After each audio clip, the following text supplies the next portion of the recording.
அப்பாவி மக்களை அலைக்கழிக்கும் பறக்கும் படையினர் டிஜிட்டல் டிரான்ஸ்பரை எப்படி தடுப்பாங்க? 2024 தேர்தல் விதிமுறைகள் அமலுக்கு வந்துவிட்டன. ஆங்காங்கே 1 லட்சம் 2 லட்சம் என ரொக்கத் தொகையை பறக்கும் படையினர் பிடிக்கிறார்கள். இதை மீடியா மூலம் பீற்றிக்கொள்ளவும் செய்கிறார்கள். இவர்களிடம் சிக்குபவர்கள் எல்லாம் மிக சாதாரண வியாபாரிகளும் நடுத்தர குடும்பத்தினரும் தான். 2 மாட்டை விற்றால் கூட சாதாரணமாக 50,000க்கும் மேல்தான் பணம் கிடைக்கும். காய்கறி வியாபாரம், நெல் வியாபாரம், தர்பூசணி வியாபாரம் செய்யும் வியாபாரிகள், திருமண செலவிற்காக கைமாற்றாக பணம் வாங்கியவர்கள் என மிக சாமானியர்களே இவர்களிடம் பாதிக்கப்படுகிறார்கள்.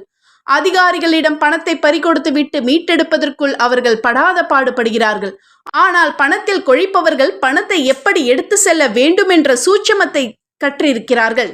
எளிமையாக பணத்தை ஓரிடத்திலிருந்து இன்னொரு இடத்திற்கு நகர்த்தி விடுகிறார்கள்.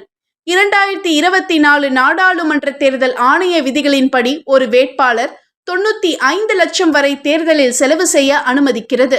2014 40 லட்சம், 2019 70 லட்சம் வரை என தேர்தல் செலவு தொகை நிர்ணயம் செய்யப்பட்டிருந்தது. கடந்த 10 ஆண்டுகளில் இரட்டிப்பிற்கும் மேலாக செலவு தொகை உயர்ந்துள்ளது. ஆனால் தேர்தல் ஆணையம் நிர்ணயித்த அளவில்தான் வேட்பாளர்கள் செலவு செய்கிறார்களா? இதற்கு தேர்தல் ஆணையத்தால் இதுவரை ஒன்றும் செய்ய முடியவில்லையே, ஏன்? எடுத்துக்காட்டாக, ஒரு நாடாளுமன்ற வேட்பாளர் சுமார் 70 கோடியிலிருந்து 100 கோடி ரூபாய் வரை தேர்தலுக்கு செலவிடுகிறார். அவரால் மட்டும் தொகுதிக்குள் எப்படி பணத்தை எளிமையாக எடுத்து செல்ல முடிகிறது?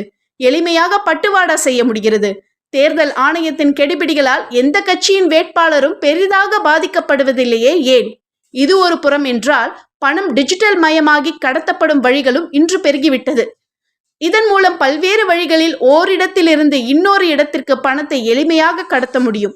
1 கோடி ரூபாயை கூட 50,000 பிரித்து ஏடிஎம், ஜிபே, பேடிஎம் என பல வழிகளில் தேர்தல் ஆணையம் பரிந்துரைத்த வழிகளிலேயே பரிமாற்றி கொள்ள முடியும். டிஜிட்டல் பண பரிவர்த்தனையை தேர்தல் ஆணையம் கண்கொத்தி பாம்பாக பார்த்தாலும் பெரிய வியாபாரிகளால் தேர்தல் செலவு பணத்தை எளிமையாக கடத்தி செல்ல முடிகிறது.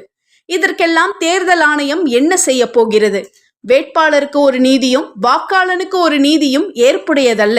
இனியாவது ஒரு தனிநபர் 1 லட்சமாவது கையில் எடுத்து செல்ல அனுமதிக்கலாம்.